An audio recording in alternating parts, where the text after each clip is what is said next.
The Marvel Handbook, Episode B3, Beast, Black Bolt, and Black Cat. The Marvel Universe. The Avengers, Black Panther, Black Widow, Colossus and Cyclops. the Crimson Dynamo, Daredevil. Doctor Doom, Doctor Strange, the Fantastic Four, Galactus, Ghost Rider, Motorcycle Hero, Hellcat, or the Duck, the Human Torch, the Incredible Hulk, Bruce Banner. Invincible Girl. MODOK. Magneto, Mr. Fantastic. Name a sea, Prince of the Deep. Nightcrawler, Odin. Power Man and Iron Fist. Professor X. The Punisher. Big Jones, Sergeant Fury, The She-Hulk. Silver Surfer, Spider-Man, Spider-Woman, Storm from the X-Men. The Thing. Ben Grimm. The Mighty Thor. Stadium Man, Wolverine,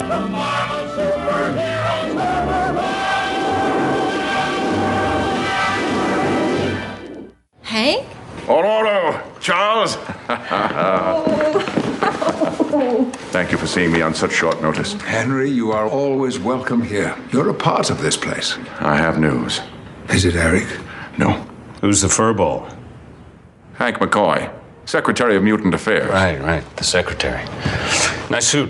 Henry, this is Logan. He's Wolverine. I hear you're quite an animal. Look who's talking. Magneto's not the problem. At least not our most pressing one. A major pharmaceutical company has developed a mutant antibody. A way to suppress the mutant X gene. Suppress? Permanently. They're calling it a cure. Face front, true believers. Stan Lee presents Diabolu Frank. And Sean Merrick from the podcast Worst Collection Ever, along with Jen Stansfield. We do the podcast every Thursday. You can find it on Apple Podcasts and wherever you get your podcasts. Talk about our silly comics every week, make fun of our comic book collection, and we swear a lot. Who did this art, by the way, for Beast? I believe that's Carrie Gamble, who I freaking adore. I like this drawing a lot. I really think that Carrie Gamble could have been Marvel's Jose Luis Garcia Lopez because of pieces like this.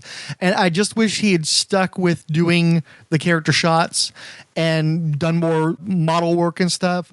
He tried to do a lot of comics and he just never was prolific enough. He often didn't get the right inker.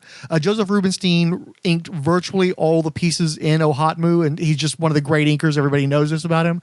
And the combination of those two, especially here, is just fantastic. I like this one a lot. Here's the thing about this Blue Beast in particular. He's animalistic enough, but he's human enough. And it's got a nice mix. And I just appreciate that. I'm a big fan of Hank, by the way. I talk about them like they're for friends, but I just, they are friends. I am also a Defenders collector, so old Hank here is a good buddy of mine. Give us a quick primer on who this guy is. So Beast is one of the original X-Men. He was born with the mutant power. I guess he was basically saying he was born with the mutant power of overgrown feet and hands. And, he had these simian qualities that made him more agile, stronger, things like that. He's basically a monkey. Yeah, basically like a monkey, but he's strong.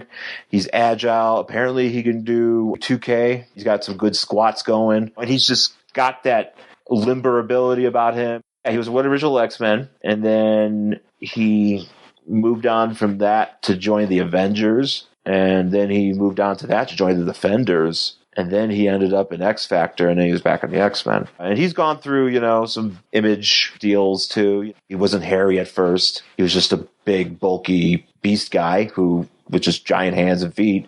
And then he took a serum in Amazing Adventures 11. Oh, thankfully it was right there. So apparently the reason why he took that serum, because he got a job at the Brand Corporation, and he isolated a chemical catalyst that triggered mutations and sampled the serum in hopes of changing his appearance enough so he could ferret out enemy agents at the facility. So let's also point this out. He is incredibly intelligent. Not only is he just an agile man, he's pretty much like everything. I would love to be Beast. If I was born, if I was like, oh man, I mean, even if I was blue and furry, because here's the thing. There was like a time in like the 70s and 80s, he'd show up as the Blue Beast and everybody'd be like going nuts for him, like he was one of the Beatles. Him and Wonder Man were like just the friggin' kings of the town. Yeah, to translate this for DC people, Beast and Wonder Man were the original Blue Beetle and Booster Gold. They were just like the buddies that really made the Avengers series for a time period. Yeah, I am a huge Wonder Man fan. I have my Wonder Man collection of action figures here. I have 5 Wonder Man action figures, and I only have one Beast, the Toy Biz, original Toy Biz one. But I need to get more. I didn't realize they've made 5 Wonder Man action figures. Oh, yeah. There's like 2 Marvel Legends. There's one of the smaller ones that is him in his purple form. There was a Toy Biz one from the Avengers We Stand series. And then they repainted Archangel 2 to look like Wonder Man. And he basically just has like Danzig hair, but he's just like Wonder Man. And it's great. And none of it, this is back when Wonder Man and Beast were hanging out when Wonder Man was wearing the safari outfit. I love that outfit. Yeah, they were just buddies and it was fun. But he never felt like a good fit on the Avengers. I don't know. Something about him. I completely disagree with you. I was just about to say, despite him being a founding X-Man and having been involved with so many mutant teams, for me, I always felt he was the most comfortable as an Avenger. He is the mutant that is ashamed of what he is. And he was so ashamed that he did the whole Jekyll and Hyde thing, and it worked out okay for him. But of course, he was always trying to get rid of this, even though, if I remember correctly, he actually emitted a pheromone that made him more attractive to women. And that was something they had to get rid of a little ways into X Factor. So he's a guy who really has it going on, but he's so self-loathing that he won't own it and just enjoy it. And so it's kind of sad because he's a guy who he has a lot going for him and he just hates himself so much he can't see it. You know, I don't know if I ever feel that as much because there's a lot of granted, he's one of those guys who's always he's got a lot of personality. So he kind of lets that shine more to kind of, I guess, mask the disappointment. Yeah, he doesn't have a civilian identity as much. He's just out in public as Beast. People, I guess if you know his real name, you know who he is because he doesn't have an outfit. At least when he was in his blue form. Once he started changing back up, when he was X Factor and stuff like that, he had the mask again and stuff. But that was a reason for that. So I haven't dug into enough of his Defenders run. I have a few. No, the Defenders 100% because that was his idea. Basically, him and Angel and Iceman were just like, we're bored, so let's just join the Defenders. He had some wild times with that team. He was on that. That was a weird period for that team. I love Defenders, but because it was pretty much like him and then like Valkyrie, and that was the ones where Moondragon was hanging out. The last ever panel of the original Defenders series is a panel of Beast holding a dog named Sassafras. I have nothing to add to that. I love Beast, and this is a great drawing. He's just got awesome. He's just a lot of fun to watch, read when he's in books. And there's even especially when he's hanging out with Wonder Man, when he's with the team dynamic, he's really actually really better when he's with people. Did you ever read, there was a Beast miniseries that came out late 90s, I think? And I've read a few issues of that. It's not good. I'm getting some flashbacks, but that's somebody like Todd Knock or somebody who did the art on that one. It was like real cartoony. Yeah. It's really just doesn't feel... I don't know. Granted, I've only read like a handful of issues of that, but and maybe I'll go back and check it out because maybe I'm missing something there, but it's just not, it just doesn't feel right. I mean, he's much better with the team. Yeah. My recollection is that the first issue had like a sequence of him like jumping around and stuff, and it had a white background. And that was back when I had my comic shop, and that comic just sat on the shelf and collected dust for years. Yeah. And when I dropped it in the back issue bins, it just would not sell. Yeah. It didn't really work. But one of the things I like about Beast is he does have that tragic quality, but he's not really a guy who wallows in it. And I like that he actually tries to overcome it and be happy. And it works better for me in the Avengers, where he's this kind of happy-go-lucky guy with this sadness in him, where whenever he's with the X-Men and they're all such sad little bitches, and he just becomes another sad little bitch along with them, Yeah. He's just got a lot of personality. That's what it is. And he's a big dork. There's Avengers 2, which was just Beast and Wonder Man together. It was a miniseries that came out in like the mid 2000s. It's like a 3-issue run, and it's just Beast and Wonder Man farting around. And there's one point where they go to like a Hollywood party, and Beast meets like some like sci-fi director, and he starts like marking out, and it's really just a genuine fun scene. There's also another one where he complains about taping over his Star Trek episodes. There's a lot of fun Beast comics, and anything in the 80s, you're not going to go wrong. You're going to have a good time. I highly recommend him. Also, I just want to point out here, Beast is only 5'9", 250. Don't buy it. Yeah, I don't buy it. I understand that maybe he's shorter, but That's not 250. Yeah, and 5'9" isn't that short either. So he's got way too much bulk to be anywhere near 250. He's got to be over 300 with just muscle mass. Yeah, just lean muscle mass. And that's before you start factoring in those giant feet and stuff, man. Yeah. Oh, yeah. I mean, with those feet, like it's calves alone. I'm not saying it. Yeah, it's calves. His calves are monster. Buff Bagwell would kill for those calves. According to our testing, Black Bolt's voice may very well be the most powerful and dangerous gift in all of Inhuman history. It means that your eldest son has the power to destroy all of Adelan on purpose or accidentally. You will never again hear the voice of your oldest son. Perhaps we should consider placing the boy somewhere safe. You mean lock him away? For the safety of Adelan, my queen, and himself. No, absolutely not. He will learn to control his gift.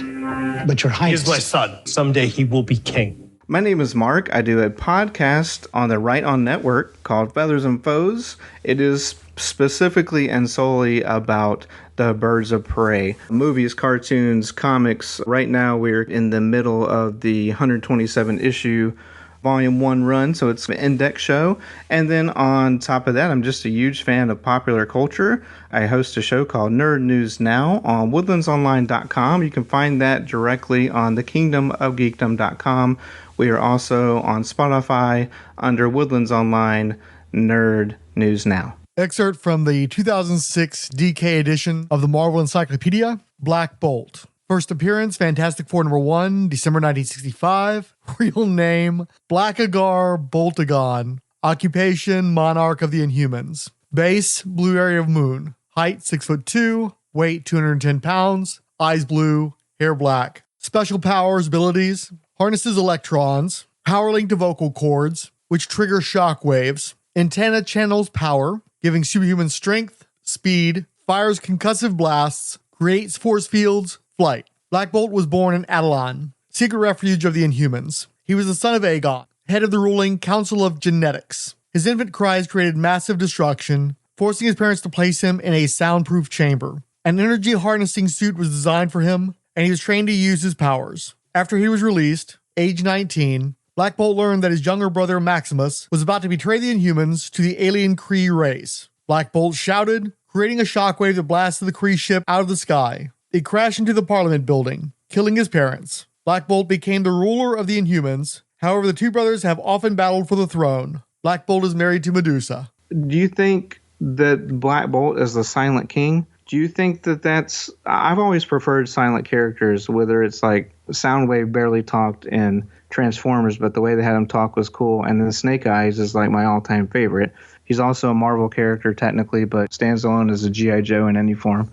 I've always enjoyed the silent aspect of Black Bolt, but do you think having a silent leader is something maybe that people just weren't able to relate to back then? I think, number one, you've got two kinds of people in this world. You've got tuning fork people and anti-tuning fork people. And I think it's a deal breaker right off the bat. Secondly, I think it's a lot easier to have the cool, quiet guy not be the lead character, not be the protagonist. G.I. Joe, you've got your Duke, you've got your Flint, you've always got somebody who's the focal character, and then Snake Eyes is the cool guy who comes up on the side. I think that the X-Men are always cooler when the story's about Scott Summers, and then Wolverine is the flavor character. When you make the story about Wolverine, I think it loses a little something because you got to keep some of that mystique. You got to leave him something wanting more, and I don't know if a silent character carrying a whole property is the way to play it.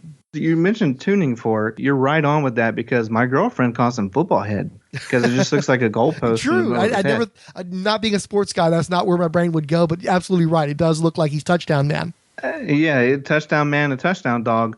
The other thing with that, and this has kind of something to do with the city because within the city you have like the silent city where he goes to think and people that approach him, they know that, okay, that's the king, but he can't talk to me because if he does talk to me, that means I'm in trouble because I'm dead, right? Mm-hmm. The other thing about him is regardless of what medium, but especially comics, it seems like people are always waiting for him to scream. And because they made him this Omega level sonic entity, he can't do that. They say, oh, he could level a city. Well, he can't level cities all the time. You have like the stories like Silent War and all that. But I think that makes it a little bit problematic. Always waiting for that. Like, imagine if you had to wait for Spider-Man to tell a joke. You wouldn't like it because you're just used to him quip, and thwip. And Wolverine, you're ready for the snarky and the schnick, the claws coming out. You just have to wait for this one thing you're waiting for this character to do that's supposed to be the most compelling character of that group and also the leader of that group. Maybe that doesn't work. Inhumans is a very cool story. It's a cool story. I just think it does really get bogged down in the whole Maximus versus Black Bolt, because how far can that really ever go? I mean, unless you're just treating it like Batman and Joker, they're always going to be around. That's always going to be the main sticking point. That's the thing. Well, yeah, but you look at the Batman movies, you've got a different villain. You know, you space out Joker appearances at least a decade or so in between. It's more like, I think, with X-Men, where it's always Xavier versus Magneto. I think that's one of the reasons why there's fatigue with that franchise, is they kept going back to that dynamic over and over again for movie after movie, after I think people were pretty sick of it. And at least you still had some different options, you know, in the midst of that conflict. But with Inhumans, like you said, it always seems to be down to Black Bolt versus Maximus. And again, this may be just me speaking in ignorance, but I think you can have a silent character where they give you a lot of their personality through looks and mannerisms and stuff. And all I ever seem to see Black Bolt do is sitting on a throne or something. You know, I never see him actually communicating non-verbally in a way that somebody like Snake Eyes would, for instance. Yeah, no, that's a good point. And especially like in this other media I've been talking about, Lego Marvel Heroes #2 or Ultimate Alliance #3, he's always sitting on a throne, and sometimes very casually doing so, just sort of lean back with his head being supported by one of his fists or whatever. I did see within doing this research, Fantastic Four 45 through 48, they actually did do a very good job of having him emote on the page within the panels anyway. But back in 1982 is when they moved to the moon. So that's a year before this Marvel Handbook was made, right? That was Fantastic Four 240. I think they did a better job in that, because at that point he was weak and defeated by this virus or whatever, but he was still trying to welcome the Fantastic Four back into his home and into his life.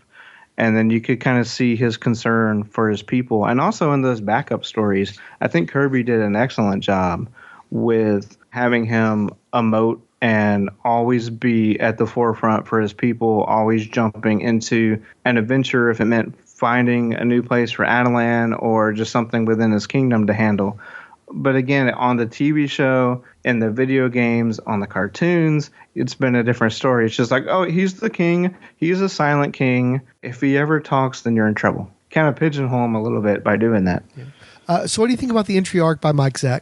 I'm a big fan of Mike Zeck because, you know, I've already mentioned weaseled Snake Eyes into this conversation, right? So I'm a big fan of Mike Zeck doing Snake Eyes and Frank Castle, the Punisher. So I just love all of this. I love the way he draws Black Bolt.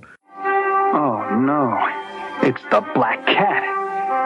And she's headed for the New Year's party in JJ's office. If I follow her to see what she's up to, Betty will be through with me for sure.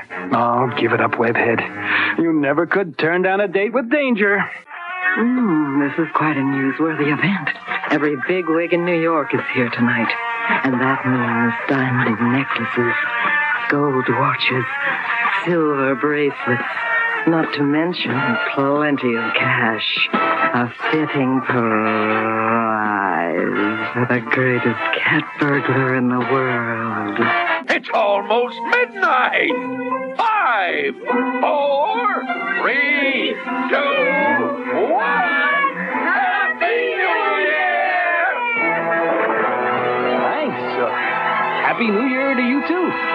Any minute now, and I would clean out everyone at this party. For you, Black Cat, the party's over. Well, if it isn't New York's swinging wall crawler, how about I call you later? Here, kitty, kitty. Come to Spidey. Don't come any closer, Spider-Man, or you'll find out just how mean this little kitty really is. Gee, if you're that dangerous, I guess I should just put my hands up in the air and give up. Just Just a minute. What do you think you're doing, Spider-Man? I'll have you arrested for ruining my party, disturbing my guests. This guest of yours is the Black Cat. Cat burglar par excellence. She's looted everyone at your party. Here you go, JJ. You can hand these little trinkets back to your guests now. All right, Black Beauty. We got a date with the chief of police. Hello, this is Angela from the Wonder Woman Warrior for Peace podcast. I'm here today to talk about Black Cat. Real name, Felicia Hardy. Occupation, burglar. Legal status, American citizen with criminal record. Identity, known to the police. Other current aliases, Felicity Harmon. Place of birth, Queens, New York. Marital status, single. Known relatives, Walter Hardy, father, deceased. Lydia Hardy, mother. Group affiliation, none. Base of operations, New York City. First appearance, Spider-Man number 194. Origin. Learning her father was an infamous cat burglar, Felicia Hardy decided to follow in his footsteps. She undertook a rigorous physical training program that increased her strength, endurance, and agility, and she practiced such criminal skills as the design and history of safes, lockpicking, and martial arts such as karate. Donning a costume to conceal her identity, she set out to seek her fortune as the Black Cat. Height, 5 foot 8 inches. Weight, 120 pounds. Eyes, green. Hair, platinum blonde. Powers. The Black Cat has no superhuman physical powers, but she has trained herself to be an Olympic-level athlete with superb gymnastic skills. She is extremely agile, able to execute complicated flips, springs, and rolls with minimal effort. She is nimble-footed and possesses excellent reflexes. She moves with the grace and stealth of her namesake. She has been known to do standing high jumps of almost 6 feet and standing broad jumps of nearly 10 feet. She has a black belt in karate and judo, making her quite proficient in unarmed combat. Her only ability that borders on the superhuman is a non-physical one. The Black Cat seems to be able to subliminally affect probability fields, causing improbable, but not impossible, things to occur within her line of sight. This phenomenon, which she calls her bad luck tricks, generally involves inanimate objects such as brick walls, which tend to collapse on her enemies, ropes, which tend to break, and fire escapes, which tend to fall. This talent would seem to be a natural, unconsciously controlled ability to manipulate probabilities in extremely localized areas, which is triggered when she is in a stressful situation, such as fighting or escaping. This talent could be classified as a rudimentary mutant psionic ability. Weapons. The Black Cat sometimes carries a length of cable which can be strung between buildings and walked on like a tightrope, or used simply to swing on. The cable has a ball on the end that contains a surface of microencapsulated long polymer superadhesive. Because comics. When thrown, the microcapsules break open on impact and then can stick to virtually any surface. The ball can be used many times before replenishing, because there are several million microcapsules over the entire ball, thus ensuring that each random throw will land on a fresh patch. The ball also contains a simple mechanism which releases a solvent that frees the ball. The Black Cat sometimes uses a projectile launcher to dispatch the cable, sometimes she simply throws the cable. The launcher has a range of 1,000 feet. And for the artwork, we have a picture of the Black Cat in her classic costume, black bodysuit with white gloves and boots, trimmed with white fur that matches her platinum blonde hair. And this being an early 80s comic, the costume covers much more of her skin than more modern artists. There's also a picture of her tightrope walking between rooftops on her cable. So, created as a Spider-Man villain in the late 70s, Felicia Hardy's first appearance was breaking her terminally ill father out of prison so he could die at home. She fell in love with Spidey and reformed to impress him, and the two dated for about 2 years real time. Originally, she used traps to make it look like everyone who crossed her path had bad luck, but eventually she made a deal with the Kingpin to get real powers. Fisk wanted the powers to backfire and affect Spider-Man, and it did to the point where the two broke up, although later they got back together. Traditionally, she doesn't care about the Peter Parker half of Spidey's existence, and tries to get him to give up his normal life, tempting him to abandon his responsibilities as Peter and just be Spider-Man all the time. Now, early scripts for Sam Raimi's Spider-Man 2 movie had Black Cat appearing, and though she was cut from the film, she still appears in the video game adaptation of that movie. Evidently, she was also planned to be in Spider-Man 4 before it got scrapped, but instead of the Black Cat, she was going to play the daughter of Adrian Toomes, the Vulture, and was going to become a new villain called the Vultress. Sam Raimi actually said in an interview that he'd planned to cast Anne Hathaway, who, of course, would go on to play Catwoman in The Dark Knight Rises. Which leads perfectly into my next point. Black Cat is often considered a ripoff of Catwoman from DC. Admittedly, it is easy to see the similarities. Both are cat-themed cat burglar femme fatales who started as villains and became anti-heroes after falling in love with the protagonist. But turns out that wasn't the intent. at least at first. Black Cat was originally supposed to be a Spider-Woman villain, and her creator, Marv Wolfman, actually had an old Tex Avery cartoon in mind when he created her, where a black cat purposefully uses its powers of bad luck to jinx a dog. Her relationship with Spidey mostly took place from the early to late 80s, whereas the version of Catwoman that most people are familiar with didn't appear until Batman Year One in 1987. Now, to be fair, the Adam West Batman show had shown flirtation between the two characters, and with the reveal of the original incarnation of the Huntress, we learned in 1977 that there was an alternate universe where Catwoman reformed and married Bruce Wayne. But still, from what I can tell from my research, it seems like Black Cat and Spidey's relationship predates Bruce and Selina by a few years. Now, supposedly there's going to be a Black Cat movie, but that's just the latest in a long line of film projects. There were plans for a standalone film where she teamed up with Silver Sable, but that got split into a movie for each, a la Venom, and before that, she was going to be in the Amazing Spider-Man universe. Felicity Jones actually portrayed the character where she was Harry Osborn's assistant in The Amazing Spider-Man 2, but that movie sort of kind of bombed, so the sequels where she was eventually going to become Black Cat ended up getting scrapped. The official listeners of the Marvel Handbook podcast are Alex O, who noted Z Leaper, Dave's Comic Heroes blog, Deep State 9 FKA Will, Derek WC, Doc Strange, Dirk, Ashton, Ed Moore, MG, The Hammer Strikes, Random Geeky Stuff, History of Comics on Film, The Irredeemable Shag, Jim Imbruglia, SCTV Forever, Julia Rowell, Keith G. Baker, King Dinosaur, Michael Who Skeeted, good episode, couldn't even tell it was archived from decades ago.